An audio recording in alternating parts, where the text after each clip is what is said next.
তো আল্লাহর নবীকে হত্যা করার সিদ্ধান্ত নিয়েছে সত্য, কিন্তু কেউ ভয় পেয়ে কেউ রাজি হয় না। হঠাৎ করে হজরতে ওমর ফারুক রাদিয়াল্লাহু তাআলা আনহু দাঁড়িয়ে গেলেন। সে বলতেছে আমি হত্যা করব। নাউজুবিল্লাহ পড়েন, আমি হত্যা করব। এই বলে সে নাঙ্গা তরবারি নিয়ে রওনা হয়ে গেল। আল্লাহর নবীকে হত্যা করে ফেলবে এই সিদ্ধান্ত নিয়ে সে ঘর থেকে বের হয়ে গেল। বন্ধুরা আমার, ভাইয়েরা আমার, পথিমধ্যে আল্লাহর নবীর একজন সাহাবী, আল্লাহর নবীর সাহাবী একজন সাহাবীর সঙ্গে দেখা হয়ে গেল। তিনি বলতেছেন ওমর তুমি কোথায় যাও? হযরত ওমর রাদিয়াল্লাহু তাআলা বললেন মুহাম্মদ সাল্লাল্লাহু আলাইহি সাল্লামের মাথা আনার জন্য বের হয়েছে। জোরে জোরে কন্যা নাউজুবিল্লাহ। অন্তরে কানটা লাগায় শুনে ঈমান মজবুত হবে এবং অনেক শিক্ষণীয় অনেক কথা আছে, সেজন্য আমি সামনের দিকে বাড়ছি। বন্ধুরা আমার, ভাইয়েরা আমার, হযরত ওমর ফারুক রাদিয়াল্লাহু তাআলা আনহু যখন বললেন মুহাম্মদ সাল্লাল্লাহু আলাইহি ওয়া আলিহি ওয়াসাল্লামের কি করার জন্য, গর্দান আনার জন্য, মাথা আনার জন্য বের হয়েছি, ওই সাহাবী ডাক দিয়া কয় ও ওমর তুমি তোমার ঘরের খবর আগে নাও। আল্লাহু আকবার বলেন। ওমর তুমি যে বের হয়েছো আব্দুল্লাহর বেটা মুহাম্মদ সাল্লাল্লাহু আলাইহি ওয়া আলিহি ওয়াসাল্লামকে তুমি হত্যা করবা। তুমি যে ঘর থেকে বের হয়েছো তরবারি বের করে তুমি রওনা হয়ে গেছো। ওমর রে, ও ওমর তুমি তোমার ঘরের খবর নাও আগে। তোমার ভগ্নিপতি এবং তোমার বোন তো ইসলাম ধর্ম গ্রহণ করেছে। আল্লাহু আকবার বলেন। তখন সাহাবী হযরত খাব্বাব রাদিয়াল্লাহু তাআলা আনহু ডাক দিয়া কয় আমিরুল মুমিনিন আমি একটা সুসংবাদ দিতে চাই। সুবহানাল্লাহ। আমি একটা সুসংবাদ দিতে চাই। তখন ওমর রাদিয়াল্লাহু তাআলা আনহু তার দিকে তাকাইলেন। তাকানোর পরে তখন খাব্বাব রাদিয়াল্লাহু তাআলা আনহু ডেকে ডেকে বললেন গতকাল রাতের বেলা আল্লাহর নবী আল্লাহর দরবারে হাত উঠাইলেন। হাত উঠে তিনি বললেন আল্লাহুম্মা আইজ্জিল ইসলামা বিআবি জাহল ইবনে হিশাম আও উমর ইবনুল খাত্তাব। এই বলে তিনি আল্লাহর দরবারে ফরিয়াদ করেছেন ওমর তুমি আজকে আসছো, এখন নবীর কাছে তুমি যেতে চাও, আমার আল্লাহ মনে হয় তোমারে দ্বীনের জন্য কবুল করে নিয়েছে। আর জোরে বলেন সুবহানাল্লাহ। যে হাদিসটা আমি প্রথম পড়েছিলাম পুরোটা হাদিস আমি পড়ি নাই, এই হাদিস শরীফের মধ্যে পাওয়া যায় আল্লাহর নবী দোয়া করেছিলেন। আল্লাহর নবী দোয়া করার ফলে হযরত ওমর রাদিয়াল্লাহু তাআলা পরের দিন এইভাবে নবীজিকে হত্যা করার জন্য বের হয়েছে। আর এখন এই পর্যন্ত কোরআনের আয়াত শুনি না হযরত ওমর পাগল হয়ে গেছে নবীর কাছে যাওয়ার জন্য। জোরে জোরে বলেন সুবহানাল্লাহ। এবার হযরত খাব্বাব রাদিয়াল্লাহু তাআলা আনহু তিনি কি করলেন, হযরত ওমর রাদিয়াল্লাহু তাআলা আনহুকে আস্তে আস্তে কইরা নবী যেই জায়গায় আছেন হযরত আকরাম রাদিয়াল্লাহু তাআলা আনহুর ঘরে ওই সাফা পর্বতের পাশে তিনাকে নিয়ে গেলেন। যাওয়ার পর ওই জায়গায় ঘরের বাহিরে দুইজন ডিউটিরত আছে। কয়জন? কয়জন? এই জোরে কোন কয়জন? হযরতে হামজা এবং হযরতে তালহা নামক দুইজন সাহাবী ওই ঘরের বাইরে ডিউটি পালন করতেছে। হঠাৎ করে দেখে হযরতে হামজা রাদিয়াল্লাহু তাআলা আনহু তিনি নজর করে দেখেন হযরত ওমর আস্তে আস্তে আসতেছে। সুবহানাল্লাহ। তিনি মনে মনে ভাবলেন যদি ওমর টের বেটের করে আমার তরবারি থেকে ওমরের গর্দান আজকে কেউ রেহাই পাবে না। হযরত ওমর যদি টের বেটের করে হেরফের করে আর যদি আল্লাহর দয়া থাকে তার উপরে তাহলে সে বেঁচে যাবে। অর্থাৎ মনে মনে ঈমানের কারণে নবীর উপরে যেন অ্যাটাক করতে না পারে, এই জন্য এই মহাব্বতে তিনি বলে উঠলেন। আল্লাহ পাক রব্বুল আলামিন সাথে সাথে জিবরাইলকে ডাক দিলেন ও জিবরাইল তুমি কই? জিবরাইল কয় আল্লাহ আমি আমার দপ্তরে। আল্লাহ কয় না রে জিবরাইল না, তুমি তোমার দপ্তরে থাকলে হবে না, যাও যাও যাও আমার বন্ধু নবীর কাছে চলে যাও, গিয়া সুসংবাদটা দিয়া দাও হযরত ওমর আমার নবীরে কতল করার জন্য আসে না, হযরত ওমর তার গর্দান দেওয়ার জন্য এসেছে। আর আল্লাহু আকবার, আল্লাহু আকবার, ইয়া রাসূলুল্লাহ, ইয়া রাসূলুল্লাহ। ভাইরা আমার, বন্ধুরা আমার, আল্লাহ নবীর কাছে ওহী চলে আসলেন ঘরের ভিতরে। এবার আল্লাহ নবী আস্তে কইরা দরজার মধ্যে এসে দাঁড়ায় গেলেন। তারপরে হযরত ওমরকে দেখে বললেন হানজালা, আরে হামজা ও আমার সাহাবী দরজা খুলে দাও, দরজা খুলে দাও, ওমরকে আমার কাছে আসতে দাও। জোরে জোরে কোন সুবহানাল্লাহ। তিনি থেকে বর্ণিত নবী করিম সাল্লাল্লাহু আলাইহি সাল্লাম ইরশাদ করেছেন আল্লাহুম্মা আইজিল ইসলাম বিআবি জাহল ইবনে হিশাম আও উমর ইবনুল খাত্তাব ইলা আখিরিল হাদিস শরীফ। তিনি আল্লাহর দরবারে হাত তুললেন, এই আমার দিকে তাকান। আল্লাহ নবী হাত মুবারক উঠাইলেন, হাত মুবারক উঠাইলে আল্লাহর দরবারে ফরিয়াদ করলেন, আল্লাহ গো, ও পরওয়ারদিগার, আমি তোমার কাছে ফরিয়াদ করছি, হে আল্লাহ, তুমি আবু জাহেল ইবনে হিশাম অথবা ওমর ইবনে খাত্তাবকে ইসলামের জন্য কবুল করে তুমি ইসলামকে শক্তিশালী করে দাও। জোরে জোরে কোন সুবহানাল্লাহ। দোয়াটা কার কাছে করছে? এই মুসলমান আওয়াজ করে বলেন, দোয়া কার কাছে করছে? আল্লাহ পাক রব্বুল আলামিনের দরবারে নবী যদি দোয়া করেন তাহলে বলেন তো দেখি, নবীর দোয়া কবুল নাকি কবুল না? নবীর দোয়া করতে দেরি, আমার আল্লাহ কবুল করতে দেরি করেন না। কথা বলেন ঠিক কিনা? তো নবী বললেন, আল্লাহ গো, ও পরওয়ারদিগার, তোমার দরবারে ফরিয়াদ। আল্লাহ, কাফের বেঈমান মুশরিকেরা দিন দিন যেইভাবে অত্যাচার চালাইতেছে, কিতাবের মধ্যে এসেছে আল্লাহর হাবিবের নবুয়ত প্রকাশের ষষ্ঠ বছর যখন চলছে, ওই সময় নবীজি কাফেরদের অত্যাচারে যখন অতিষ্ঠ হয়ে গেলেন, তখন নবীজি আল্লাহর কাছে ফরিয়াদ করলেন, আল্লাহ গো, ও পরওয়ারদিগার, তোমার কাছে আমার দুইটা আবদারের মধ্যে নবীজি একটা আবদারে বুঝাইছেন। নবীজি বলছেন, আল্লাহ গো, হযরতে আবু জাহেল ইবনে হিশাম অথবা ওমর ইবনে খাত্তাব দুইজনের একজনকে তুমি ইসলামের জন্য কবুল করে ইসলামকে শক্তিশালী করে দাও। জোরে কোন সুবহানাল্লাহ। এই দোয়া যেদিন নবীজি করলেন, এরপর দিন ভোরবেলা হযরত ওমর রাদিয়াল্লাহু তাআলা আনহু রাসূল সাল্লাল্লাহু আলাইহি সাল্লামের খেদমতে উপস্থিত হলেন। খেদমতে উপস্থিত হইয়া হযরত ওমর রাদিয়াল্লাহু তাআলা আনহু ইসলাম ধর্ম গ্রহণ করলেন। জোরে জোরে বলেন সুবহানাল্লাহ। এই হাদিস শরীফের মধ্যে রয়েছে, আল্লাহর নবী হযরত ওমর ফারুক রাদিয়াল্লাহু তাআলা আনহু যখন ইসলাম ধর্ম গ্রহণ করলেন, ইসলাম ধর্ম গ্রহণ করার পরে বন্ধুরা আমার, ভাইয়েরা আমার, আল্লাহর নবী মসজিদে হারাম শরীফের মধ্যে প্রকাশ্যে নামাজ আদায় শুরু করেছেন। জোরে জোরে বলেন সুবহানাল্লাহ। এখন আপনাদের কাছে আমার প্রশ্ন, ভাইয়েরা আমার, বন্ধুরা আমার, এই যে ওমর ইবনে খাত্তাব রাদিয়াল্লাহু তাআলা আনহু ইসলাম ধর্ম গ্রহণ করলেন, হযরত ওমর রাদিয়াল্লাহু তাআলা আনহুর জীবনের মধ্যে আমাদের জন্য অনেক কিছু শিক্ষার আছে, অনেক বিষয় আছে যেগুলো আমরা শুনলে আমাদের ঈমান মজবুত হবে, আমাদের মধ্যে মুনাফিকি দূর হয়ে যাবে। ঠিক কিনা বলেন? আমার ভাইয়েরা, আমার বন্ধুরা, অন্তরের কানটা লাগায় শোনেন, হযরত ওমর ফারুক রাদিয়াল্লাহু তাআলা আনহু কেমন করে ইসলাম ধর্ম গ্রহণ করলেন, এই হাদিসের ব্যাখ্যার মধ্যে রয়েছে আল্লামা জালালউদ্দিন সুয়ুতী রাহমাতুল্লাহি তাআলা আলাইহি তিনি তারিখুল খুলাফা নামক কিতাবের মধ্যে উল্লেখ করেছেন। বিশেষ করে প্রায় 40 পৃষ্ঠার মধ্যে এই কথাটা রয়েছে, এই বর্ণনাটা রয়েছে। আল্লামা জালালউদ্দিন সুয়ুতী রাহমাতুল্লাহি তাআলা আলাইহি বলছেন, তিনি ব্যাখ্যা করছেন, মক্কার জমিনে কাফের বেঈমান মুশরিকেরা দিন দিন তারা অতিষ্ঠ, তারা মনে করতে লাগলো আব্দুল্লাহর বেটা মুহাম্মদ যেভাবে ইসলাম প্রচার শুরু করছে, আমরা তো থাকতেই পারবো না, দলে দলে সবাই মুসলমান হয়ে যাবে, এখন এটা প্রতিহত করতে হবে। সবাই সিদ্ধান্ত নিল মুহাম্মদ সাল্লাল্লাহু আলাইহি সাল্লামকে হত্যা করবে। না, নাউজুবিল্লাহ করেন, জোরে করতেন না, নাউজুবিল্লাহ।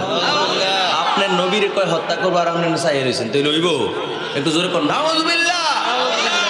আল্লাহর নবীকে হত্যা করার সিদ্ধান্ত নিল আরবের সকল বেঈমান কাফেরেরা। ও বন্ধুরা আমার, ভাইয়েরা আমার, ঘোষণা দিয়ে দিল মুহাম্মদ সাল্লাল্লাহু, আমরা পড়ি সাল্লাল্লাহু আলাইহি ওয়াসাল্লাম, তারা তো সাল্লাল্লাহু আলাইহি ওয়াসাল্লাম পড়ছে না, আমাদের নবী তো, এই জন্য আমরা নবীজির উপর নাম শুনলে সাল্লাল্লাহু আলাইহি ওয়াসাল্লাম পড়ি, দুরূদ শরীফ পড়ি। কথা বলেন ঠিক কিনা? এদিকে গেলে আবার নবীজির হাদিস আছে, আবার আলোচনা অন্যদিকে চলে যাবে, সেজন্য যাচ্ছি না। তো আল্লাহর নবী দুজানের বাদশা নবী রাহমাতুল্লাহি আলাইহিকে হত্যা করার সিদ্ধান্ত নিল। এখন সিদ্ধান্ত গ্রহণ করছে সবাই, কিন্তু হত্যা কে করবে কেউ সাহস করতেছে না, কারণ হক যে হকের সাথে আছে কে? আল্লাহ। জোরে কোন কে আছে? আল্লাহ। একটা কথা আছে না, বলে যার কেউ নাই তার কে আছে? আমার বন্ধুরা রে, অন্তরের কানটা লাগায় শোনেন, তো আল্লাহর নবীকে হত্যা করার সিদ্ধান্ত নিয়েছে সত্য, কিন্তু কেউ ভয় পেয়ে কেউ রাজি হয় না।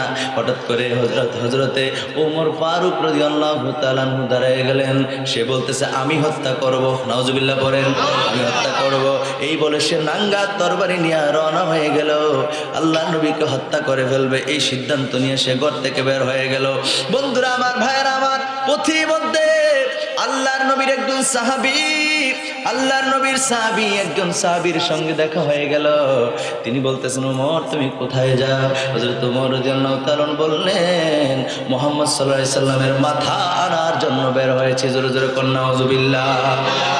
অন্তরে কানটা লাগায় শুনে ঈমান মজবুত হবে এবং অনেক শিক্ষণীয় অনেক কথা আছে, সেজন্য আমি সামনের দিকে বাড়ছি। বন্ধুরা আমার, ভাইয়েরা আমার, হযরত ওমর ফারুক রাদিয়াল্লাহু তাআলা আনহু যখন বললেন মুহাম্মদ সাল্লাল্লাহু আলাইহি ওয়া আলিহি ওয়াসাল্লামের কি করার জন্য? গর্দান আনার জন্য, মাথা আনার জন্য বের হয়েছি। ওই সাহাবী ডাক দিয়া কয়, ও ওমর তুমি তোমার ঘরের খবর আগে না। আল্লাহু আকবার বলেন। ওমর তুমি যে বের হয়েছো আব্দুল্লাহর বেটা মুহাম্মদ সাল্লাল্লাহু আলাইহি ওয়া আলিহি ওয়াসাল্লামকে তুমি হত্যা করবা। তুমি যে ঘর থেকে বের হয়েছো তরবারি বের করে তুমি রওনা হয়ে গেছো। ওমর রে, ও ওমর তুমি তোমার ঘরের খবর নাও আগে। তোমার ভগ্নিপতি এবং তোমার বোন তো ইসলাম ধর্ম গ্রহণ করেছে। আল্লাহু আকবার বলেন। আমার ভাইরা, আমার বন্ধুরা, হযরত ওমর ফারুক রাদিয়াল্লাহু তাআলা আনহু তিনি ডাক দিয়া কয়, কি বললা? কয়, হ্যাঁ সত্যই বলছি। এবার হযরত ওমর আল্লাহর নবীর কাছে যাওয়া বন্ধ কইরা নিজের বোনের বাড়িতে যাওয়া শুরু করে দিল। সুবহানাল্লাহ কইতেন না? নিজের বোনের বাড়িতে, নিজের পতির বাড়িতে তিনি রওনা হয়ে গেলেন। রওনা হয়ে গিয়া তিনি আস্তে কইরা বোনের বাড়িতে পৌঁছে গেলেন। গিয়ে দরজায় করা নাড়া দিলেন। এইভাবে সুবহানাল্লাহ কইতেন না? দরজার মধ্যে নাড়া দিলেন। দরজার মধ্যে নাড়া দেওয়ার পরে বন্ধুরা আমার, ভাইয়েরা আমার, এবার ঘর থেকে জিজ্ঞেস করলো কে? হযরত ওমর ফারুক রাদিয়াল্লাহু তাআলা বলেন, আমি ওমর। আমি কি? আমি ওমর। এই কথা বলার পরে দরজা খুলে দিল তার বোন।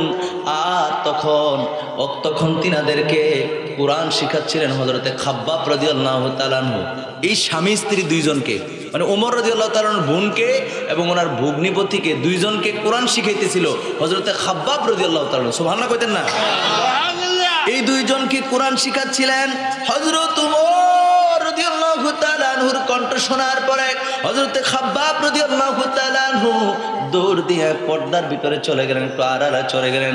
ভাবলেন, হায় হায়, আজকে তো নিস্তার নাই, কোনো উপায় নাই। সেই জন্য সে একটু পর্দার ভিতরে, একটু পর্দার আড়ালে চলে গেলেন, একটু লুকিয়ে গেলেন। বন্ধুরা আমার, ভাইয়েরা আমার, দরজা খোলার পরে ওমর রাদিয়াল্লাহু তাআলা আনহু কয়, তোমাদের ঘরের মধ্যে এমন একটা আওয়াজ শুনলাম, কিসের জন্য আওয়াজ শুনতেছিলাম?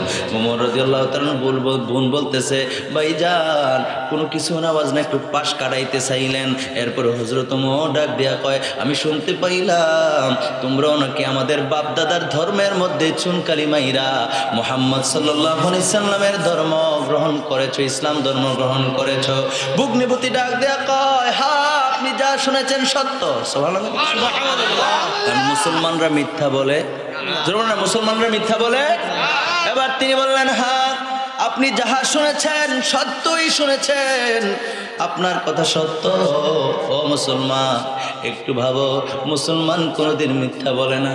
আজকে মুসলমান আহারে কথায় কথায় মিথ্যা বলে। ঘুম থেকে আমি বলেছিলাম ওনার জীবনী থেকে অনেক শিক্ষণীয় অনেক কথা আছে। মুসলমান আপনি, আমি মুসলমান, লাইসেন্স করা মুসলমান হয়ে গেছি। মা মুসলমান, বাবা মুসলমান, এজন্য আপনি আমি মুসলমান দাবি করি। হিন্দু বৌদ্ধ খ্রিস্টানের মতো কালিমা পইরা মুসলমান হই নাই, যুদ্ধ কইরা যুদ্ধে বিজয়ী হয়েছি এরকম কোনো ঘটনাও আমাদের জীবনে দরকার নাই। যুদ্ধ করার প্রয়োজন হয় নাই। নতুন করে কালিমা পড়ে মুসলমান হওয়ারও প্রয়োজন হয় নাই। এই জন্য আপনি আমি মুসলমান বুঝি না মুসলমানের কত দাম, ঠিক কিনা বলেন? এই ইসলাম কিভাবে আল্লাহর নবী সাহাবায়ে কেরামকে নিয়ে প্রতিষ্ঠা করেছিলেন। সাহাবায়ে কেরাম নিজের তাজা রক্তকে বিলীন করে দিয়েছেন ইসলামের জন্য। বন্ধুরা আমার, ভাইয়েরা আমার, আপনি আমি মুসলমান ঠিকই, ঘুম থেকে ওঠার পরে শুরু হয় মিথ্যা কথা। বন্ধু কইছে, দোস্ত সকালবেলা কাজ আছে, বাজারে আসো, 8টা বাজে। কটা বাজে? 8টা বাজে। আপনার ফোন দেয়, আপনি ফোন ধরেন না। হঠাৎ করে ফোনের আওয়াজ আপনার কানে পৌঁছেছে, আপনি লাভ দিয়ে উঠছেন, ওইটা দেখেন 8:30 বাজে গেছে। গরই 8:30 বাজে, কই গরো? ফোনটা ধরে কোন দোস্ত, ও দোস্ত টেনশন করো না, আমি কাছাকাছি আইয়ে পড়ছি। কথা কি সত্য না মিথ্যা? জোরে কোন, সত্য না মিথ্যা? এইভাবে, কারণ হ্যাঁ তো দেখে না, ফোনে না কইছে। মুসলমান মিথ্যা কথাটা এত সহজে বলে ফেললা। একটা মিথ্যা কথার ওজন কত জানো? কবিরা গুনাহ। মানুষ যদি আত্মহত্যা করে, মানুষ যদি ফাঁসি দিয়া মরে, মানুষ যদি বিষ খেয়ে মরে, একটা কবিরা গুনাহ হয়। কয়টা হয়? আওয়াজ করে না কেন? কয়টা? একটা কবিরা গুনাহ হয়। কারণ আত্মহত্যা করা মহাপাপ, মিথ্যা বলা মহাপাপ, পাপের দিক দিয়ে দুইটা সমান। তারপরেও মিথ্যা কথা বলার পরে মাপ পাওয়ার সুযোগ আছে, আত্মহত্যা করার পরে মাপ পাওয়ার সুযোগ নাই। তার কারণ হলো সে কবির গুনাহ করতে করতে মারা গেছে, এই জন্য তার আর মাফের কোনো সুযোগ। কিন্তু যে বান্দা মিথ্যা কথা বলে, সকালবেলা মিথ্যা বলছে, দুপুরের সময় জনেছে, তার ভিতরে যখন বুঝ আসবে সে বলতে পারে আল্লাহ আমি যা বলছিলাম মিথ্যা বলছিলাম, আমার মাফ করে দাও। সুবহানাল্লাহ কর না। এটা বলার সুযোগ আছে যে মিথ্যা কথা বলে। পার্থক্য শুধু এতটুকুই। কিন্তু পাপের দিক দিয়ে দুইটা কি কথা করে? পাপের দিক দিয়ে দুইটা কি?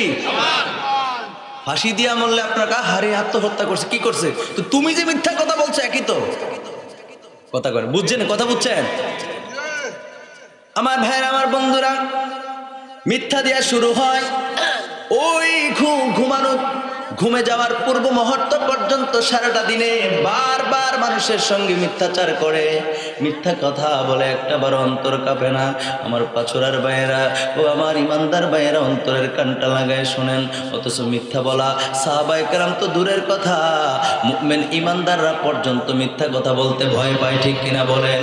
মিথ্যানি হয়ে যায়, আল্লাহর কাছে বারবার বলে আল্লাহ আমার জবানকে হেফাজত করার তৌফিক দাও, আল্লাহর কাছে বারবার ক্ষমা চায়। বন্ধুরা আমার, ভাইয়েরা আমার, এই জন্য সবসময় নিজেকে মুসলমান হিসেবে প্রস্তুত রাখতে হবে। মুসলমানদের যে খাসলত, মুসলমানদের যে চরিত্র, মুসলমানদের যে বৈশিষ্ট্য, ওই বৈশিষ্ট্য আপনার আমার মধ্যে রাখার দরকার আছে না? না, ওয়াদা করলে তো খবরই থাকে না, ওয়াদা করলে মনে থাকে না কোন সময় কথা কেনা। ঠিক কিনা? আমানত যেমন হাদিস শরীফের মধ্যে আসছে, মেশকাত শরীফের 70 পৃষ্ঠা খুললে পেয়ে যাবেন। আয়াতুল মুনাফিকি সালাসুন, ইযা হাদাসা কাযাবা ওয়া ইযা ওয়াদা আখলাফা ওয়া ইযা তুমিনা খান। আল্লাহর হাবিব বলেছেন মুনাফিকের আলামত হলো তিনটা। কয়টা? আরে তারা কথা কয় না। কয়টা? মুনাফিকের আলামত কয়টা? তিনটা। যদি আওয়াজ করে কোন আল্লাহ খুশি হইব না নারাজ হইব? খুশি হইলে আবার বলেন মুনাফিকের আলামত কয়টা? তিনটা আলামত। এক নম্বরে নবীজি বললেন ইযা হাদাসা কাযাবা, যখন সে কথা বলে মিথ্যা কথা বলে। যখন সে কথা বলে, মুনাফিকের এক নম্বর আলামত হলো সে মিথ্যা কথা বলে। আমাদের সমাজের মধ্যে এরকম মিথ্যা কথা বলে লোক কম না বেশি? কথা কয় না কম না বেশি? ও আমার পাছুরার ভাইয়েরা, ও আমার আশেপাশের গ্রামের ভাইয়েরা, অন্তরের কানটা লাগায় শোনেন। দ্বিতীয় নম্বরে নবীজি বললেন ওয়াইদা ওয়াদা আখলাফা, রাসূলুল্লাহ বলেন মুনাফিক যখন ওয়াদা করে খেলাফ করে। কি করে? খেলাফ করে। হযরত ওমর রাদিয়াল্লাহু তাআলা আনহুর জীবনী থেকে আরেকটা ওয়াকে আপনাদেরকে শোনায় দিই। ওই কথা কিন্তু শেষ হয় নাই, ওই যে সত্য কথার থেকে দিকে আসছি। আল্লাহর নবীর বিশিষ্ট সাহাবী আমিরুল মুমিনিন হযরত ওমর ফারুক রাদিয়াল্লাহু তাআলা আনহুর সময় ইসলামের মধ্যে অনেক যুদ্ধ সংগঠিত হয়েছে। ওয়াদা কেমন জিনিস, আহারে মুসলমানদের ওয়াদা রক্ষা দেখা বিধর্মীরা পর্যন্ত কালিমা পয়রা মুসলমান হইছে। আর এখন আমরা মুসলমানের বাচ্চা ওয়াদা করলে খবর থাকে না। ঠিক কিনা বলেন ভাইরা আমার, বন্ধুরা আমার? হযরত ওমর ফারুক রাদিয়াল্লাহু তাআলা আনহুর সময় অনেক যুদ্ধ হয়েছে। একটা যুদ্ধ থেকে একটা লোককে বন্দী করে, অনেক লোককে বন্দী করছে। এর মধ্যে একটা লোক আছে কাফের বেঈমান মুশরিকদের মধ্য থেকে লোক বন্দী করছে। এর মধ্যে একটা লোক তারে বারবার বলছে তুমি কালিমা পড়ে মুসলমান হয়ে যাও, ছেড়ে দেব। সুবহানাল্লাহ কইতেন না? কে বলতেছে? হযরত ওমর ফারুক রাদিয়াল্লাহু তাআলা বলছেন তুমি বারবার সুযোগ দিছে, বারবার সুযোগ দিছে, আর দিনের দাওয়াত দিছে, বলছে তুমি কালিমা পড়ো, কালিমা পড়ে মুসলমান হয়ে যাও, আমি ওমর তোমাকে হত্যা করব না, তোমাকে কতল করব না, ছেড়ে দেব। সে মুসলমান হয় না, কয় না আমি কালিমা পড়ব না। এরপরে বারবার, কারণ ওমর রাদিয়াল্লাহু তাআলা বলেন যে এখন যদি তার ছাইরা দেই, সে তো যুদ্ধের মধ্যে তার আটকাইছি, সে এখন বন্দী। সে কি বন্দী? তো ছাইরা দিলে তো সে আবার কাফের হইব। সে তো কাফের হইব কি? সে আবার মুনাফিকি করবে, কাফের, সে আমাদের বিরুদ্ধে আবার অস্ত্র ধরবে। এই জন্য ওনার কথা হলো গর্দান উড়াই দেবে। কথা বুঝেন নাই? কিন্তু তার আগে চেষ্টা করতেছে মুসলমান হও। সুবহানাল্লাহ কইতেন না? আসলে কি আপনারা আমার কথা বুঝতেছেন না নাকি? তো বলছি মুসলমান হও, কিন্তু সে বারবার বলার পরে মুসলমান হয় না। হযরত ওমর ফারুক রাদিয়াল্লাহু তাআলা কয় না, আর আর সুযোগ দেওয়ার সুযোগ নাই, তাকে কতল করতে হবে, তাকে হত্যা করে ফেলবো। হযরত ওমর রাদিয়াল্লাহু তাআলা বলেন, তোমার কোনো শেষ ইচ্ছা আসেনি আমি তোমাকে কতল করব, কারণ তুমি যেহেতু কালিমা পড়বাই না, তোমার ছাড়ার কোনো সুযোগ নাই, তোমাকে আমি হত্যা করব, মাথাটা শরীর থেকে আলাদা করে ফেলবো। আল্লাহু আকবার বলেন। ওই ব্যক্তি ডাক দেয়া কয়, আপনি আমার শেষ ইচ্ছার কথা বলছেন? হ্যাঁ, আমার একটা শেষ ইচ্ছা আছে। ওই ব্যক্তিটা যখন বলল শেষ ইচ্ছা আছে, হযরত ওমর রাদিয়াল্লাহু তাআলা বলেন, বলো কি শেষ ইচ্ছা? ব্যক্তিরা ডাক দেয়া কয়, আমিরুল মুমিনিন ওমর রাদিয়াল্লাহু তাআলা কে বলছেন, হে ওমর, আমার শেষ ইচ্ছা হলো আমি এক গ্লাস পানি খাবো। এক গ্লাস। দেখেন দিন কিভাবে, মানুষ মুসলমানদের কত দাম, সাহাবায়ে কেরাম কিভাবে জীবনকে পরিচালনা করেছে। ওই ব্যক্তিটা বলল কি খাবে? কথা কয় না, কি খাবে? পানি খাবে। এক গ্লাস পানি দেওয়া হলো। এক গ্লাস পানি দেওয়ার পরে সে চিন্তা করলো, হযরত ওমর যেইভাবে রেগে আছে, পানি খাওয়া অবস্থায় না জানি কূপ দিয়ে আমার কল্লা ফালাইয়া দেয়। আহারে, সে বলল আমি পানি খাবো না। পানি দিছে, কয় আমি পানি খাবো না। কয় কেন? আপনি বলছেন আমার শেষ ইচ্ছা কি, আমি বলেছি পানি খাবো, এখন আপনি পানি দিয়েছেন, এখন পানি খাওয়ার আগে তো আর আমার মারতেন না নাকি? কয় না, কয় না, বিশ্বাস নেই, আপনি যেন রাগে রয়েছেন, পানি খাওয়া অবস্থা যদি কূপ মারেন আমি পানি খাইতাম না। সুবহানাল্লাহ। ওই কাবের কয় আমি পানি খাবো না। আমিরুল মুমিনিন কয় আমি ওয়াদা দিলাম। দেখেন ওয়াদা কি জিনিস। কয় আমি ওয়াদা দিলাম, যতক্ষণ পর্যন্ত তুমি পানি খাওয়া শেষ না করবা, এই পানিটা খাওয়া শেষ না করবা, ততক্ষণ পর্যন্ত তোমার গর্দান উড়াবো না। কাফের কয় পাইছি একটা সুযোগ কইলাম দিছেন, আপনি কইলাম ওয়াদা দিছেন পানি এটা খাওয়ার আগ পর্যন্ত আপনি আমার কতল করবেন না। কয় হ, ওয়াদা দিলাম। ওমর রাদিয়াল্লাহু তাআলা ওয়াদা দিছে। ওই ব্যক্তি সুযোগ পাইয়া পানির আস্তে করে মাটির মধ্যে ফালাইয়া দিছে। সুবহানাল্লাহ। আর জোর কর না সুবহানাল্লাহ। ওমর রাদিয়াল্লাহু তাআলা বলতেছেন কি ব্যাপার, পানি কেন জমিনে ফালাইয়া দিয়েছ? ওই ব্যক্তি কয় আপনি ওয়াদা দিয়েছেন পানি যতক্ষণ পর্যন্ত এই পানিটা না খাবো ততক্ষণ পর্যন্ত আপনি আমার হত্যা করবেন না। এবার পানি দেন। আমি তো পানি ফালাই দিছি, পানি তুইলা দেন, আমি খামু। দেখেন কিরম বিটলা বুদ্ধি। হযরত ওমর কয় খাইছে রে, আমি তো ওয়াদা দিছি সত্য, এখন কি করা যায়? এরপরে হযরত ওমর রাদিয়াল্লাহু তাআলা তাকে ছেড়ে দিল। সুবহানাল্লাহ কইতেন না? কারণ পানি থেকে তোলা সম্ভব না, পানিতে মাটির থেকে পানি তোলা সম্ভব, মাটি থেকে পানি তোলা সম্ভব না। এই জন্য হযরত ওমর ফারুক রাদিয়াল্লাহু তাআলা বললেন তাকে ছেড়ে দাও, তাকে আর হত্যা করা যাবে না, আমি ওয়াদা দিছি রে, পানি খাওয়ার আগ পর্যন্ত তাকে শহীদ করব না, মানে হত্যা করব না। তারে ছেড়ে দিল। সে বাড়িতে গেছে, কয়েকদিন পর সে আবার ঘুইরা হযরত ওমর রাদিয়াল্লাহু তাআলার কাছে দৌড়ে আইছে। সুবহানাল্লাহ। দৌড়ে আসছে। হযরত ওমর কয় কি ব্যাপার? ওই ব্যক্তি কয় আমিরুল মুমিনিন আর দেরি কইরেন না, আমারে পড়ায় দেন মধুর কালিমা লা ইলাহা ইল্লাল্লাহ মুহাম্মাদুর রাসূলুল্লাহ। জোরে জোরে বলা যাবে কি সুবহানাল্লাহ?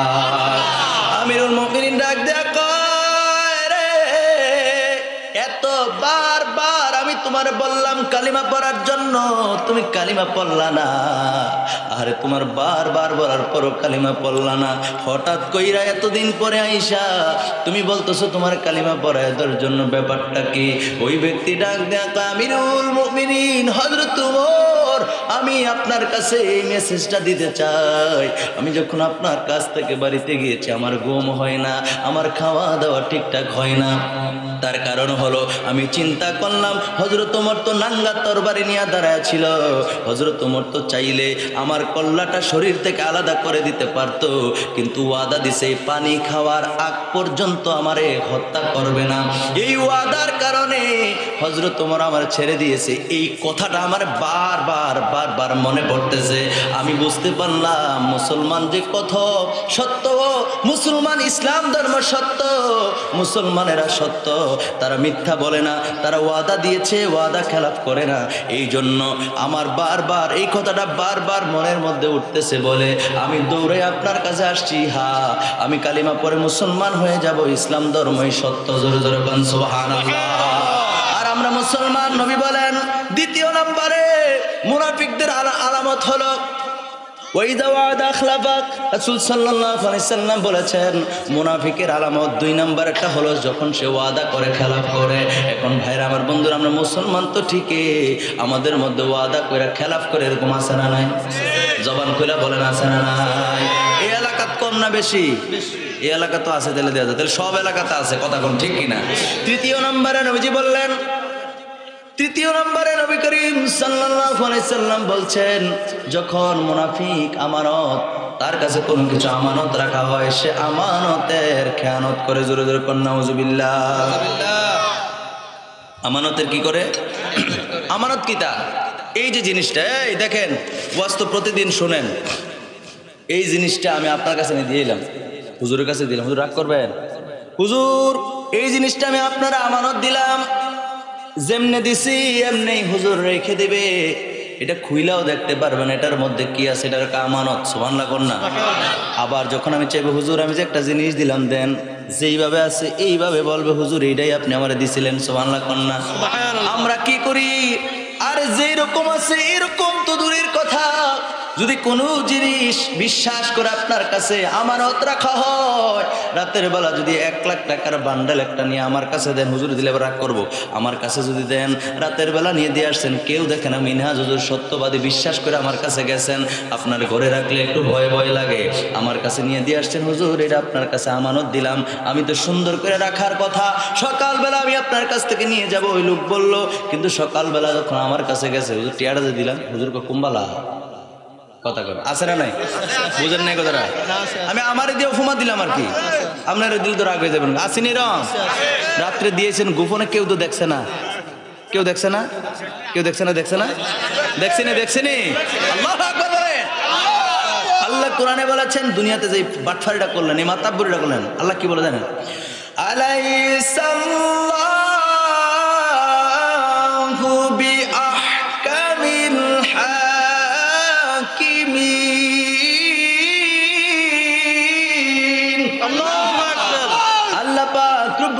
কুরআনুল কারীমের মধ্যে সূরা 3 এর মধ্যে জানিয়ে দিয়েছেন, আল্লাহ হলো আহকামুল হাকিমিন, অর্থাৎ হাকিমেরও হাকিম আছে নাকি না? সেই হাকিম সবকিছু জানেনি, সবকিছু দেখেনি। 1 টাকা হোক আর লক্ষ টাকা, কোটি টাকা হোক না কেন, কিংবা টাকা নয়, কোনো বস্তু যদি আপনার কাছে দেওয়া হয়, ওটা যদি আপনি অস্বীকার করেন, পৃথিবীর মানুষ না জানলেও আমার আল্লাহ জানে নাকি জানে না? আমার ভাইরা, আমার বন্ধুরা, মাঝখানে মুনাফিকদেরকে নিয়ে একটু কথা বললাম। এই মুনাফিকি ছেয়ে গেছে আমাদের দেশের মধ্যে, মুনাফিকের এখন অভাব নাই, ঠিক কিনা বলেন? বন্ধুরা আমার, ভাইরা আমার, হযরত ওমর, মনে আছে নি কথা? হযরত ওমর রাদিয়াল্লাহু তাআলা আনহু যখন জিজ্ঞেস করলেন তার ভগ্নিপতি আবু সাঈদ ইবনে যায়েদ রাদিয়াল্লাহু তাআলা আনহু, সে কয় আপনি যাহা শুনেছেন সত্য, এই কথাটা বলতে দেরি গো। ওই ওমর একটা টান দিয়া জমিনের মধ্যে বালাই দিয়া ভগ্নিপতিরে একদম কিল ঘুষি শুরু করে দিছে, মারপিট শুরু করে দিছে। ভগ্নিপতির শরীর থেকে রক্ত জোরে জোরে জমিনের মধ্যে পড়ছে। আরে বন্ধুরে আসছে ভাই, আমিও তো ইসলাম ধর্ম গ্রহণ করছি, একটা থাপ্পড় দিছে, কিতাবের মধ্যে আসছে, আমার লেখা কোনো কথা না। আল্লামা জালালউদ্দিন সুয়ুতি রহমাতুল্লাহি তাআলা আলাইহি তারিকুল খুলাফা নামক কিতাবের মধ্যে উল্লেখ রয়েছে, বুন্ডার একটা থাপ্পড় দিছে, এমন জোরে থাপ্পড় দিছে হযরত ওমরে কিন্তু সবাই ভয় পাইতো, এমন জোরে থাপ্পড় দিছে গো, থাপ্পড়ের সুরে সাথে সাথে গাল থেকে মুখ কেটে, জবান কেটে জমিনে রক্ত টপ টপ করে পড়তে লাগলো। একের পর এক দুজনকে মারপিট শুরু করে দিল। আমার ভাইরা, আমার বন্ধুরা, হযরত ওমর দেখতে পাইলেন মারতে মারতে রক্তাক্ত করে ফেলছে। ওই বোনটা ডাক দিয়া কয়, ওমর ভাই আমার, তুমি আমাদেরকে মারতেছো কেন? আপনারা কি আসলে ওয়াজ শুনেন নাকি? একটা লোক আইছে এমনি চাইরেছেন এক করে। কোরআন হাদিসের মজলিস কি বুঝেন? বুঝেন কি বুঝলেন? আর কোন মজলিসের মধ্যে যেই জায়গায় কোরআন হাদিসের আলোচনা হয়, বুখারী শরীফের হাদিস, রাসূল সাল্লাল্লাহু আলাইহি ওয়াসাল্লাম বলেছেন, যেই জায়গায় কোরআন হাদিসের আলোচনা হয়, ওই জায়গার মধ্যে কেউ যদি কথাবার্তা বলে, তাহলে তার 40 বছর ইবাদত চলে যাবে। কত বছরের? নবীজির নিষেধ আছে, যেই জায়গায় কোরআন হাদিসের মর্ম বুঝবে না, ওই জায়গায় এটা বলা থেকে দূরে থাকে। কথা বুঝাইতে পারছি? 5 জায়গায় কথা বললে 40 বছর ইবাদত নষ্ট হয়ে যায়, তার মধ্যে এই আজকের মজলিসটা, এটা খামখেয়ালি মনে করার কিছু নেই। দুরূদ শরীফ পড়ি, আল্লাহুম্মা সাল্লি আলা সাইয়্যিদিনা মাওলানা মুহাম্মদ ওয়া আলা মাওলানা। এই যে আলেক্স স্যার বসে রয়েছে, উনিও আমার উস্তাদ, আলহামদুলিল্লাহ করেন। কিন্তু আমি কোরআন হাদিসের কথা বলতেছি, আমি কি তাদের সাথে কথা বলছি চলাকালীন সময় কোনো কথা বলছি? বলিনি, এটা আদব। কোরআন হাদিসের আলোচনার সময় কারো স্লোগানও চলবে না, কারো কথাও চলবে না। এখন আপনারা অমনোযোগী হয়েছেন, আমি যাওয়ার সময় অবশ্যই ওনাকে ভালো করে জিজ্ঞাসা করে দিতাম। এটাই ইসলাম। ইসলামটা সুন্দর, কিন্তু আমরা বুঝি না। আপনার সব দেখে একদিকে তাকে রয়েছেন, এরকমটা করবেন না। আল্লাহ আমাদের সবাইকে সঠিক বুঝদান করি, আমিন। আর জোরে কোন আমিন। তো কোরআনের হালকা জিনিস না, তো এটা অনেক ভারী জিনিস। এই মজলিসটাও বেহেশতের বাগান। সুবহানাল্লাহ। আমার প্রিয় ভাইরা, আমার বন্ধুরা, কত মহাব্বতের কথাটা বলতেছিলাম, কিন্তু আপনাদের মনোযোগ কামনা করছি বন্ধুরা, আমার ভাইরা আমার। হযরত ওমর রাদিয়াল্লাহু তাআলা যখন স্বামী স্ত্রী দুইজনকে, অর্থাৎ ওনার ভগ্নিপতি এবং বোনকে যখন বারবার মারতেছিলেন, রক্তগুলি শরীর থেকে বেয়ে বেয়ে যখন জমিনে পড়তে লাগলো, আহারে বোনটা ডাক দেয়া কয়, ভাই তুমি আমাদেরকে কেন মারতেছো? ইসলাম ধর্ম গ্রহণ করছি বইলা। বাইরে ভাই শোনো, শরীর থেকে রক্ত জমিনে পড়তে পারে, টপ টপ করে শরীরের সব রক্ত জমিনে পড়তে পারে, মনে রাখবা ভাই, কিন্তু আমাদের কলিজার থেকে ঈমান আলাদা হবে না। সুবহানাল্লাহ বলেন। আরে আমরা কালিমা বইরা মুসলমান হইছি গো। ও ভাই, মারতে মারতে সারাটা শরীর যদি রক্তাক্ত করে ফেল, তারপর অন্তর থেকে ওই কালিমার যে ঈমান, ওই ঈমান বের করতে পারবা না। জোরে জোরে কন্যা সুবহানাল্লাহ। অথচ ওই সময় ঈমান রাখা কত কঠিন আমার ভাইয়েরা, আমার বন্ধুরা। আরে এত মায়ের খাইছে, এত সাহাবায়ে কেরাম এত কষ্ট পাইছে, এত কষ্ট পাওয়ার পরেও সাহাবায়ে কেরাম কোনোদিন ঈমানকে বিক্রি করে নাই। আর আপনার আমার ঈমান খুব সস্তায় বিক্রি হয়। বিশেষ করে নির্বাচনের সময় দেখা যায় এক কাপ চায়ের সাথে ঈমান বিক্রি। আসেনি? মুখরে কয় ভোট তো তোমারে দেন, হাতে 500 টাকার লগে আরো 500 দিয়া করে নেও, 1000 দিলাম। কথা কোন ঠিক কিনা? আবার আরেকজনটা দেখছে, আমার কি চিনো না? চিনি দো, আমি তো তোমার লোক, বুঝেন নাই? আবার হেতার থেকে খাইছে গু। আছে না নাই? এগুলো আপনার ঈমান, এত লো কোয়ালিটির ঈমান। আপনার একটা উদাহরণ দিলাম আর কি। এরকম আমাদের অনেক কাজ আছে। নর্মাল পৃথিবীতে সব কিছুর দাম বাড়তেছে, আমার মনে হয় যে ঈমানের দাম দিন দিন কমতেছে। কথা কোন ঠিক কিনা? ওই দুইজন বললাম, এই দুইজন বললো, ভাই আমার, মারতে মারতে শরীর থেকে রক্ত বের করতে পারবা, কিন্তু আমাদের অন্তর থেকে ঈমান বাইর করতে পারবা না। এই কথা শোনার পরে হযরত ওমর হতভম্ব হয়ে গেলেন, আশ্চর্য হয়ে তাকাইলেন, বললেন, ঠিক আছে, তোমরা যেটা পড়তেছি না এটা আবার পাঠ করো। সুবহানাল্লাহ কন্যা। এমন কথা বললে ঈমান বাইর করতে পারবে, জিনিসটা কি একটু দেখি। আল্লাহু আকবার বলেন। এই বাবার ভাইরা, আমার বন্ধুরা, কোরআন যখন পড়তেছিলেন, হযরত ওমর ফারুক রাদিয়াল্লাহু তাআলা আনহু বললেন, এটা একটু পড়ো। এবার ওই যে খাব্বাব, হযরতে খাব্বাব রাদিয়াল্লাহু তাআলা একটু ফলাই গেছিল, মনে আছে নাকি? উনি ফলান থেকে বাইরে যাবার প্রকাশিত হয়েছে, হইয়া আবার তিনি কোরআন পড়তে শুরু করলেন। আমার সাথে সকলে পড়ুন, আউযু বিল্লাহি মিনাশ বিসমিল্লাহির রহমানির রহিম। তাহা মা আনজালনা আলাইকাল কুরআনা লিতাশকা ইল্লা তাযকিরাতাল লিমান ইয়াখশা। আল্লাহু আকবার বলেন। تنزيلا ممن خلق الأرض والسماوات العلى الرحمن على العرش استوى।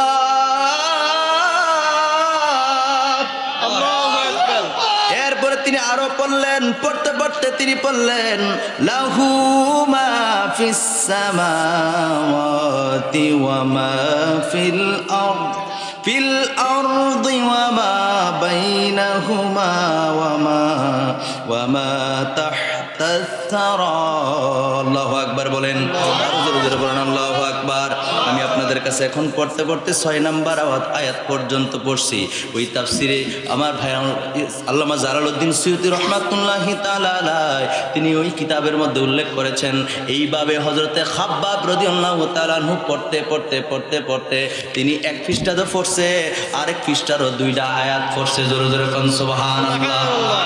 2টা আয়াত মানে সত্যি আমারে দেরি কইরো না, আমারে ওই মুহাম্মদ সাল্লাল্লাহু আলাইহি সাল্লামের কাছে নিয়ে যাও। ওই সময় আল্লাহর নবী সাফা পর্বতের পাশে হযরত আকরাম রাদিয়াল্লাহু তাআলা আনহুর ঘরে অবস্থান করছিলেন। আমার ভাইয়েরা, আমার বন্ধুরা, এই কথা যখন হযরত ওমর রাদিয়াল্লাহু তাআলা আনহু বললেন, তখন সাহাবী হযরত খাব্বাব রাদিয়াল্লাহু তাআলা আনহু ডাক দিয়া কয়, আমিরুল মুমিনিন, আমি একটা সুসংবাদ দিতে চাই। সুবহানাল্লাহ। আমি একটা সুসংবাদ দিতে চাই। তখন ওমর রাদিয়াল্লাহু তাআলা আনহু তার দিকে তাকাইলেন, তাকানোর পরে তখন খাব্বাব রাদিয়াল্লাহু তাআলা আনহু ডেকে ডেকে বললেন, গতকাল রাতের বেলা আল্লাহর নবী আল্লাহর দরবারে হাত উঠাইলেন। হাত উঠে তিনি বললেন, আল্লাহুম্মা আইজ্জিল ইসলামা বিআবি জাহল ইবনে হিশাম আও উমর ইবনুল খাত্তাব। এই বলে তিনি আল্লাহর দরবারে ফরিয়াদ করেছেন, ওমর তুমি আজকে আসছো, এখন নবীর কাছে তুমি যেতে চাও, আমার আল্লাহ মনে হয় তোমারে দ্বীনের জন্য কবুল করে নিয়েছে। আর জোরে বলেন সুবহানাল্লাহ। যে হাদিসটা আমি প্রথম পড়েছিলাম, পুরোটা হাদিস আমি পড়ি নাই, এই হাদিস শরীফের মধ্যে পাওয়া যায় আল্লাহর নবী দোয়া করেছিলেন। আল্লাহর নবী দোয়া করার ফলে হযরত ওমর রাদিয়াল্লাহু তাআলা পরের দিন এইভাবে নবীজিকে হত্যা করার জন্য বের হয়েছে। আর এখন এই পর্যন্ত কোরআনের আয়াত শুনা হযরত ওমর পাগল হয়ে গেছে নবীর কাছে যাওয়ার জন্য। জোরে জোরে বলেন সুবহানাল্লাহ।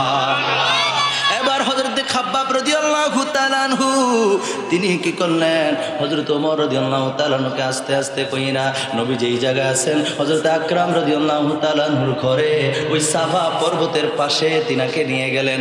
যাওয়ার পর ওই জায়গায় ঘরের বাহিরে 2 জন ডিউটিরত আছে। কয়জন? এই জোরে কোন কয়জন? হযরতে হামজা এবং হযরতে তালহা নামক 2 জন সাহাবী ওই ঘরের বাইরে ডিউটি পালন করতেছে। হঠাৎ করে দেখে হযরতে হামজা রাদিয়াল্লাহু তাআলা আনহু তিনি নজর করে দেখেন হযরত ওমর আস্তে আস্তে আসতেছে। সুবহানাল্লাহ। তিনি মনে মনে ভাবলেন, যদি ওমর টের বেটের করে আমার তরবারি থেকে ওমরের গর্দান আজকে কেউ রেহাই পাবে না। হযরত ওমর যদি টের বেটের করে, হেরফের করে, আর যদি আল্লাহর দয়া থাকে তার উপরে, তাহলে সে বেঁচে যাবে। অর্থাৎ মনে মনে ইমানের কারণে নবীর উপরে যেন অ্যাটাক করতে না পারে, এই জন্য এই মহাব্বতে তিনি বললেন ওমর যা আসতেছে, তিনি নিজে নিজে বলতেছেন ওমর যা আসতেছে, যদি ওমর হেরফের করে, টের বেটের করে, তাহলে হযরত এই ওমরকে আমি শহীদ করে ফেলবো, কতল করে ফেলবো। আর যদি আল্লাহর দয়া তার উপরে থাকে, আল্লাহ কল্যাণ চান, তার কোন কল্যাণ চান, তাহলে সে রেহাই পেয়ে যাবে। আমার ভাইরা, আমার বন্ধুরা, হযরতে হামজা রাদিয়াল্লাহু তাআলা আনহুর এই মনে মনে সিদ্ধান্ত আমার আল্লাহ জানে না কি জানেন? আপনার আওয়াজ এত ছোট কেন? আল্লাহ জানে না কি জানে না? আল্লাহ পাক রব্বুল আলামিন সাথে সাথে জিবরাইলকে ডাক দিলেন, ও জিবরাইল তুমি কই? জিবরাইল কয়, আল্লাহ আমি আমার দপ্তরে। আল্লাহ কয়, না রে জিবরাইল না, তুমি তোমার দপ্তরে থাকলে হবে না, যাও যাও যাও আমার বন্ধু নবীর কাছে চলে যাও, গিয়া সুসংবাদটা দিয়া দাও, হযরত ওমর আমার নবীরে কতল করার জন্য আসে না, হযরত ওমর তার গর্দান দেওয়ার জন্য এসেছে। আর আল্লাহু আকবার, আল্লাহু আকবার, ইয়া রাসূলুল্লাহ, ইয়া রাসূলুল্লাহ। ভাইরা আমার, বন্ধুরা আমার, আল্লাহ নবীর কাছে ওহী চলে আসলেন ঘরের ভিতরে। এবার আল্লাহ নবী আস্তে কইরা দরজার মধ্যে এসে দাঁড়ায় গেলেন। তারপরে হযরত ওমরকে দেখে বললেন, হানজালা, আরে হামজা, ও আমার সাহাবী, দরজা খুলে দাও, দরজা খুলে দাও, ওমরকে আমার কাছে আসতে দাও। জোরে জোরে কোন সুবহানাল্লাহ। নবীজির চেহারা মোবারক দেখা রে,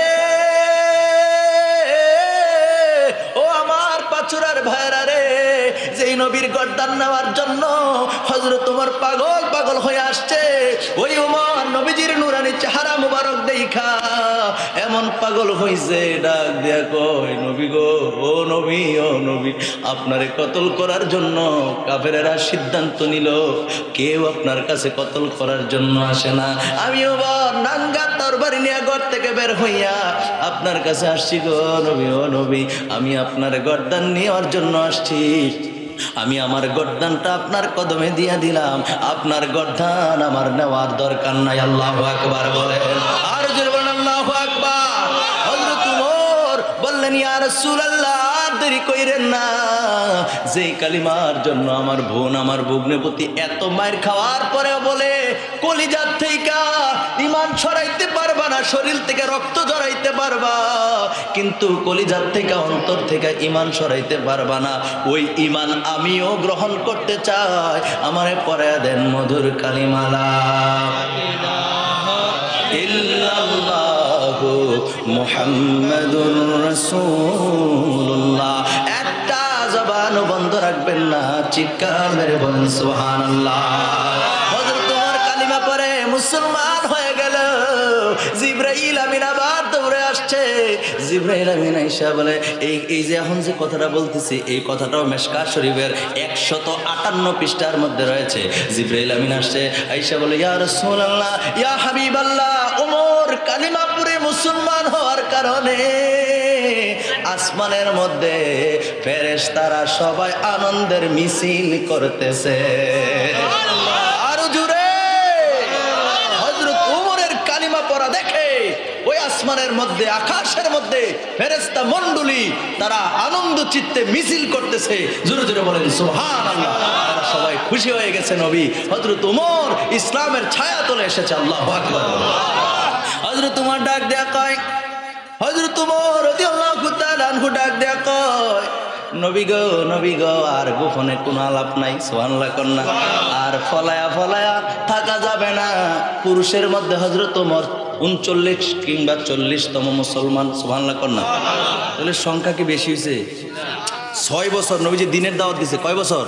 6ষ্ঠ বছর মধ্যে পুরুষদের মধ্যে, এর মধ্যে নারীরা আরো মুসলমান হয়েছে, কিন্তু পুরুষদের মধ্যে কিতাবের মধ্যে আসছে 39 কিংবা 40তম এই ইসলাম ধর্ম গ্রহণ করছেন হযরত ওমর। যেরকম সুবহানাল্লাহ। নবীজির 6 বছর দিনের দাওয়াতের মধ্যে 40তম ধরে নিলাম, 40তম নাম্বারে হযরত ওমর দিন ধর্ম ইসলাম গ্রহণ করেছেন। এরপরে হযরত ওমর ডাক দেয়া কয়, নবী গো, নবী গো, ইসলাম কি সত্য না মিথ্যা? সুবহানাল্লাহ কন্যা। কিতাবের মধ্যে এইভাবে আসছে। আপনারা কইতে পারেন যে হুজুর রস করে কইতেছেন না। ওমর রাদিয়াল্লাহু তাআলা বলছেন, ইয়া রাসূলুল্লাহ, ইসলাম তো সত্য। আল্লাহর নবী বললেন, নিশ্চয়ই ইসলাম সত্য, আল্লাহ এক, এতে কোনো সন্দেহ নাই। সুবহানাল্লাহ বলেন। হযরত ওমর ডাক দেয়া কয়, নবী আর সুপি সুপি কোনো কাম নাই, নামাজ পড়বো, সিজদা করব, যত ইসলামের কাজ আছে সব করব প্রকাশ্যে। আর জোরে।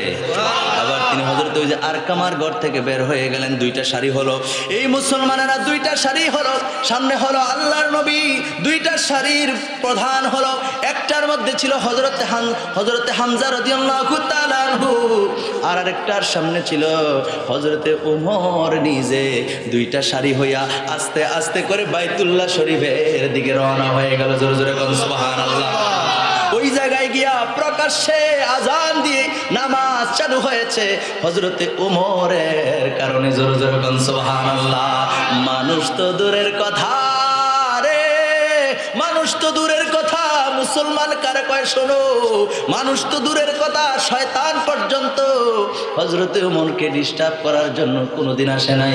হযরত ওমরকে শয়তান পর্যন্ত ভয় পাইতো। জোরে জোরে কন্যা সুবহানাল্লাহ।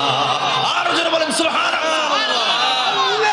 আমার ভাইয়েরা, আমার বন্ধুরা, হযরতে বুরাইদা রাদিয়াল্লাহু তাআলা আনহু থেকে বর্ণিত শয়তান যে কেমনে ভয় পায় তিনি বলছেন, আল্লাহর নবী একটা যুদ্ধে গেলেন। যুদ্ধে যাওয়ার পরে যুদ্ধ করে বিজয়ী হয়ে নবী আমার আবার যখন ফিরে আসলেন, তখন হাফসি একটা মেয়ে, হাফসি একটা মেয়ে বললেন, ইয়া রাসূলুল্লাহ, ইয়া হাবিবাল্লাহ, আমি সিদ্ধান্ত নিয়েছি আপনি যদি সুন্দরভাবে সশরীরে সুন্দরভাবে ফিরে আসেন, আমি নিয়ত করছি আপনি আসার পরে ধপ বাজায়া বাজায়া গান গাবো। সুবহানাল্লাহ। আরে তিরমিজি শরীফের হাদিস। আপনারা মনে করতেছেন মনে হয় হুজুরে মনে ডোল আর তবলা এডি জায়েজ করে দিয়ে দেবো। আরে না, কথা শুনেন আগে। আমার ভাইয়ের, আমার মধ্যে খুব মনোযোগ দেন। তিরমিজি শরীফের মধ্যে হাদিস খানা এসেছে, মেশকাত শরীফের 57 পৃষ্ঠার মধ্যে হাদিসখানা রয়েছে, 57-58 এই দুইটা পৃষ্ঠার মধ্যে এই বর্ণনাগুলি আছে। যেরকম সুবহানাল্লাহ। আমার ভাইরা, আমার বন্ধুরা রে, ওই মেয়েটা হাবশি মেয়ে, ওই মেয়েটা বলল, ইয়া রাসূলুল্লাহ, নবী গো, নবী গো, আপনি যখন যুদ্ধ করতে গেলেন আমি মনে মনে নিয়ত করছি আমার নবী যদি সুস্থ শরীরে ফিরে আসে আমি ধপ বাজাইয়া, ধপ ধপ বুঝেননি? ডোল না, কি ডোল? ডোল হচ্ছে দুই দিকে বাজে। হুজুরা কথা কয় না কা? যেটা হ্যাঁ, ধপ হচ্ছে একদিকে বাজবো, ডোল হচ্ছে দুই দিকে বাজে। কথা বুঝেন নাই? ধপের কথা বলছে। ধপ বাজায় আমি গান গাবো।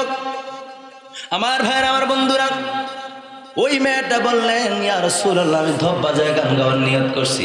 নবী আমার ডাক দিয়া কয়, তুমি কি আসলে নিয়ত করছো? কয় হ্যাঁ। যদি তুমি নিয়ত কইরা তাহো তাহলে ধপ বাজায় গান গাও, আর যদি তোমার নিয়তে না থাকে তাহলে এগুলো করা ভালো না। নবী নিষেধ করলেন, এগুলো করার কোনো দরকার নাই, এগুলো ভালো না। সুবহানাল্লাহ কন্যা। আমার ভাইয়ের, আমার বন্ধুরা, ওই মেয়েটা ডাক দিয়া বললেন, ইয়া রাসূলুল্লাহ, ইয়া হাবিবাল্লাহ, নবী গো, আমি ধপ বাজায় গান গাওয়ার সিদ্ধান্ত নিয়েছি, নিয়ত করেছি। আল্লাহ নবী বলেন, তাহলে ধপ বাজায় গান গাও। যেরকম সুবহানাল্লাহ। এবার নবীজিকে ঘিরা ওই মেয়েটা নাচতে লাগলো আর গান গাইতে লাগলো, ধপ বাজাইতে লাগলো।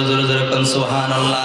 এর মধ্যে, এই জায়গার মধ্যে, এই মজলিসের মধ্যে হযরতে আবু বকর সিদ্দিক আসলেন, মেয়েটা গান গাইতে লাগলেন, ধপ বাজাইতে লাগলেন। হযরতে উসমান, হযরতে আলী রাদিয়াল্লাহু তাআলা আনহু আসলেন।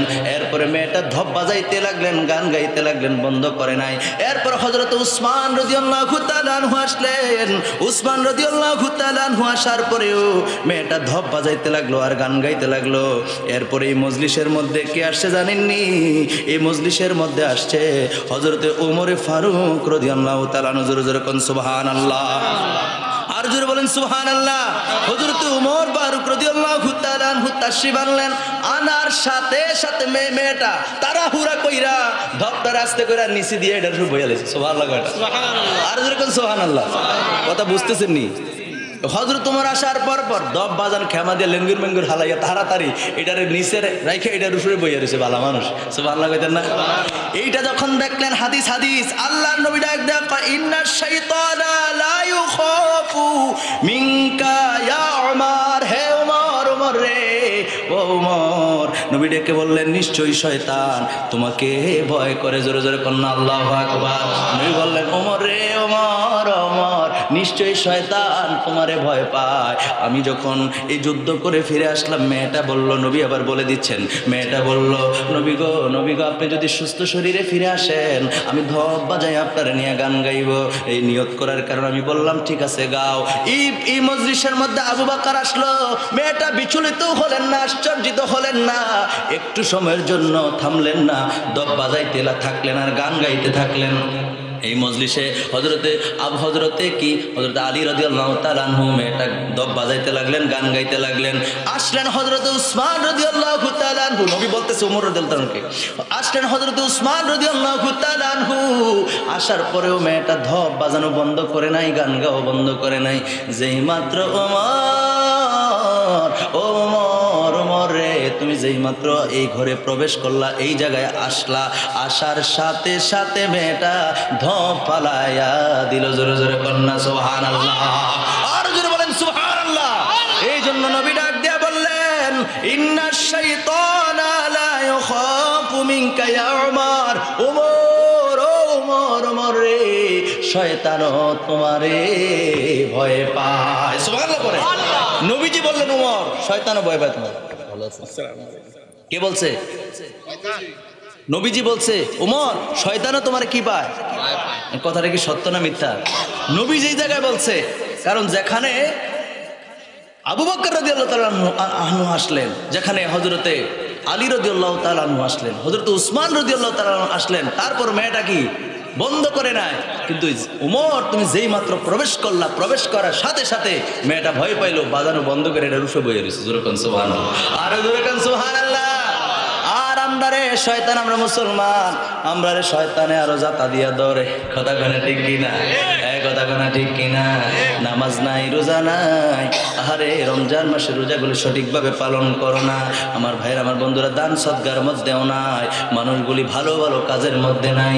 সত্য কথা বলে না, মিথ্যা কথা কয়। সুদ খায়, ঘুষ খায়, আছে না নাই? মদ খায়, গাঞ্জা খায়, আছে না নাই? এ মুসলমান, তুমি না মুসলমান, তোমার দ্বারা তো এই কাজ কখনো সম্পৃক্ত হওয়া সম্ভব না। দুরূদ শরীফ পড়ি, আল্লাহুম্মা সাল্লি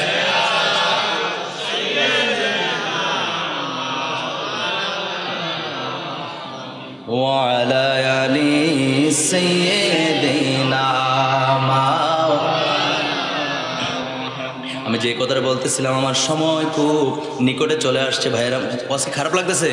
আমার কথা বুঝতেছেন তো? আমার ভাইয়েরা, হযরত ওমরকে কেমন ভয় পাইতেন?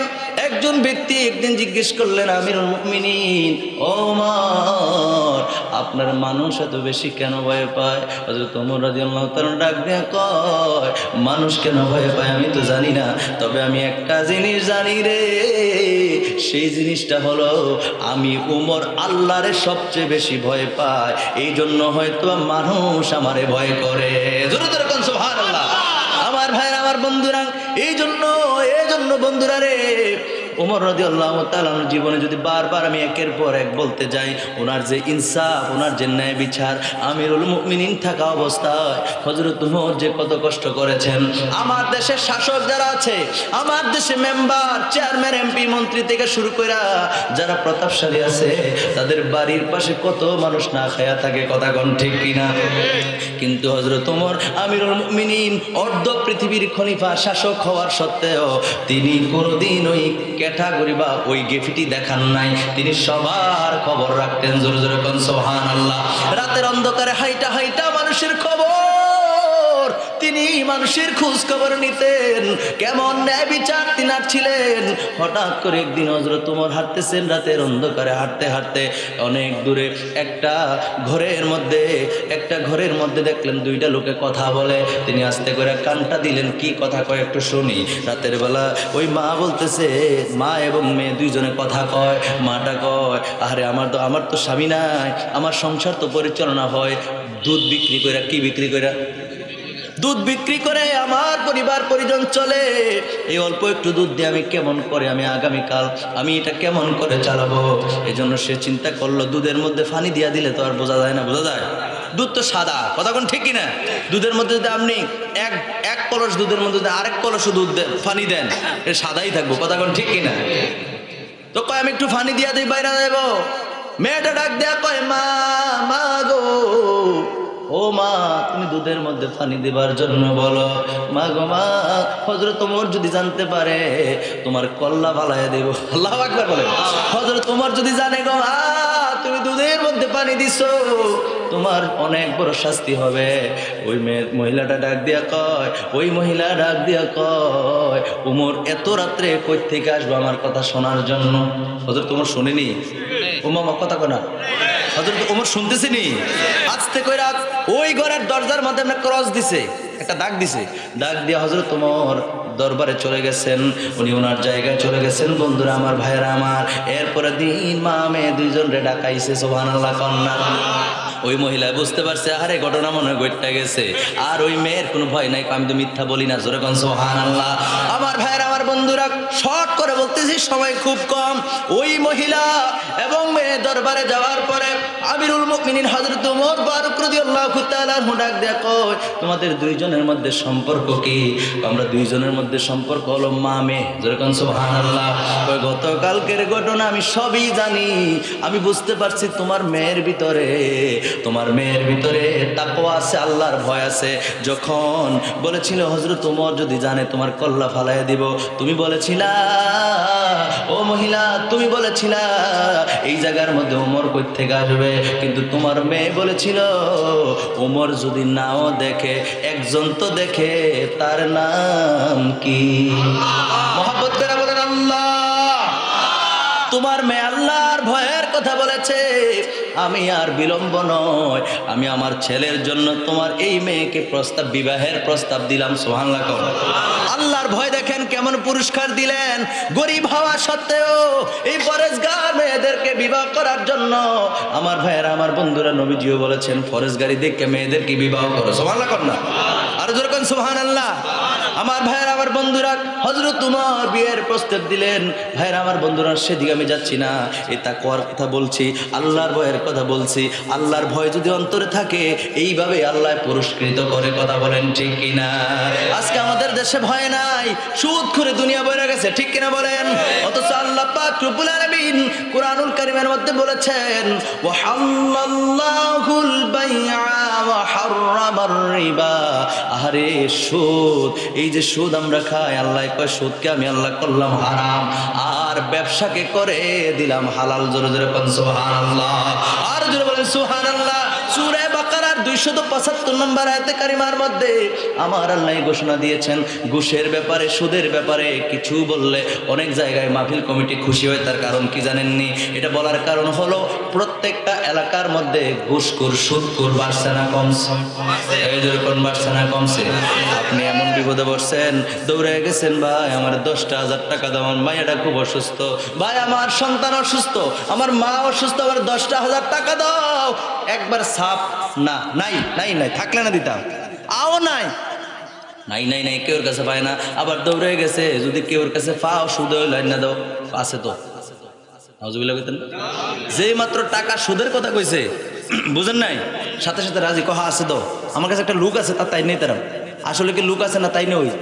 ওই রে কথা করেন, লুক আছে না তাই নই? সকলে মিলে জোট বাঁধবেন, বান্দা সুদখোর যেটি আছে এলাকার মধ্যে টার্গেট করবেন। কইরা আমার তো ওয়াজ দাওয়াত, আমি আগেই বলছি, আমি আপনাদের পুরান মানুষ না, নিজের মানুষ। হ্যাঁ, আর দাওয়াতের দরকার নাই, না দিলে নাই, সমস্যা নাই, আমি বুদ্ধিরে হিয়ে দিয়ে যাইতেছি। একবারে 10-15-20 জন একবারে জোট বাঁধবেন, বান্দা আস্তে আস্তে একের পর এক সুদ করে কাজ যাবেন। ভাই আমার 1 লাখ টাকা লাগে, ঠিক আছে, 1,40,000, ঠিক আছে, সমস্যা নাই, দাও। আরেকজনে যাইবেন, আরেকজনে আনবেন 1 লাখ, আরেকজনে আনবেন 3 লাখ, আরেকজনে আনবেন 4 লাখ, আনতে আনতে তারে হগির করে দিয়ে তো বই থাকতে ভালো টিয়া নিস। এক কথা কোন ঠিকই না? জুট বান্ধেন, বান্ধে এমন শিক্ষা দিবেন, একবার ভয় রাখবেন। একবার হতে পারে যখন বসবো যে ভাই মাফ করে দাও, আর জীবনে সুদ খেতাম না, তখন মূলদণ্ডে ফিরিয়ে দিবেন। পারতেন না? না আবার আপনারা শুরু করবেন? না আপনারা শুরু করবেন? টেয়ার মালিক না আমরা? হ্যাঁ, রাগ হইতেছে বাবুরে? এগুলো কোরআনের কথা। আল্লাহ কোরআনে আরো কি বলছে জানেন? কাল হাসরের ময়দানে সুদখোর উঠবে জিনের মতো পাগল হইয়া। কার মতো? জিনের মতো পাগল হয়ে উঠবো। আমার সময় কিন্তু শেষ, হুজুর আসলে আমি ছেড়ে দেবো। ভাইরা আমার, বন্ধুরা আমার, জিনের মতো পাগল হয়ে হাসরের ময়দানে উঠবে। আরে সাবল তাবল কথা কব, দুনিয়ার জমিনে মানুষ যেমনি কথা কয়, শয়তানের আচরণ যেরকম, মানুষে যদি জিনে ধরে, মানুষ কি সিধা কথা কয়? জিনে ধরে মানুষ কি ভালো কথা কয়? হেতারে জিগাতে আন্দাজে কথা কয়, নিজে নিজে কথা কয়। জিগায় তোর বাড়ি কো? হ্যাঁ ঠিক আছে, তোর বাড়ি কো? কয় আফ্রিকার জঙ্গল। হেতার বাড়ি বলে আফ্রিকার জঙ্গল। বুঝেন নাই? আপনার লগের ভাই আপনার বাড়ির একটা মানুষের জিনে ধরছে, যদি আপনি তার কাইনাগুলো ধরে তোর বাড়ি কয়ে দেখো আফ্রিকার জঙ্গল, কথা কন ঠিক কিনা? আসলে কি হ্যাঁ কয় না জিনে কয়? কথা কন হ্যাঁ কয় না জিনে কয়? জিনে কয়। জিন যেরকম আবল তাবল কথা কয়, সে যে একটা শাস্তি পায়। আরে এই শাস্তির কথা যদি বলতে চায়, ও সুদখোর যারা আছো, আল্লাহর নবীও বলছেন হাসর ময়দান তো তোমাদের অস্তিত্ব থাকবেই না। আর আল্লাহর নবী দুজানের বাদশা নবীও বলেছেন সুদ খানা আর পায়খানা খাওয়া সমান। জোরে কোন নাউজুবিল্লাহ, আর জোরে কোন নাউজুবিল্লাহ। আপন মেয়ে মায়ের সঙ্গে জিনা করা, এই আল্লাহ নবী সুদখোরের অনেকগুলা শাস্তির কথা বলছেন। এর মধ্যে একটা শাস্তি হলো আপন মায়ের সঙ্গে জিনা করা। জোরে কইতেন না নাউজুবিল্লাহ? মার সঙ্গে কেউ কেউ জিনা করে? মার সঙ্গে কি কেউ খারাপ কাজ করে? কিন্তু আল্লাহ নবী বলছেন যারা সুদ খায় তার মধ্যে অনেকগুলো শাস্তির কথা বলছেন। কোনটার মধ্যে আসছে 35টা, কোনটার মধ্যে আসছে 36টা, কোনটার মধ্যে আসছে 38টা, কোনটার মধ্যে আসছে 70টা, এরকম শাস্তির কথা বলছেন সুদখোরের। 1 দিরহাম যদি কেউ খায়, 1টা পয়সা যদি কেউ সুদ খায়, তার ব্যাপারে এই কঠিন শাস্তি। এর মধ্যে একটা হইল নবীজি বলছেন আপন মায়ের সঙ্গে মেলামেশা করা, জিনা করা। জোরে করুন নাউজুবিল্লাহ। নারে তাকবীর, নারে তাকবীর। প্রধান বক্তারা আমাদের সবচাইতে বেশি, ঠিক কিনা বলেন? যখন কথা বলবো মুসলমান, এই মুসলমান, এই মুসলমান, যখন মুসলমান কথা বলে সত্য বলে। মুসলমান কখনো ওয়াদা খেলাফ করে না, জীবন যাবে কিন্তু ওয়াদা খেলাফ করবে না। সুবহানাল্লাহ কর না। আর মুসলমানদের ওয়াদা দেখা অন্য বিধর্মীরা ইসলাম ধর্ম গ্রহণ করত, আমরা যেন ওই বৈশিষ্ট্যের মধ্যে থাকি। এরপরে আমানতের জিনিস কখনোই আমরা খেয়ানত করব না, বলি ইনশাআল্লাহ। আল্লাহ কবুল করুক, পড়েন আমিন। আমিরুল মুমিনিন হযরত ওমর ফারুক রাদিয়াল্লাহু তাআলার জীবনী থেকেও আমরা জেনেছি অনেক কথাই। আল্লাহ পাক রব্বুল আলামিন আমাদেরকে ওই তাকওয়া নিয়ে থাকার তৌফিক দান করুক যেন শয়তান আমাদেরকে ভয় পায়, ঠিক কিনা বলেন? হ্যাঁ, আচ্ছা আচ্ছা। তো আমার জন্য সবাই দোয়া করবেন। আমি আমার আলোচনার সামনে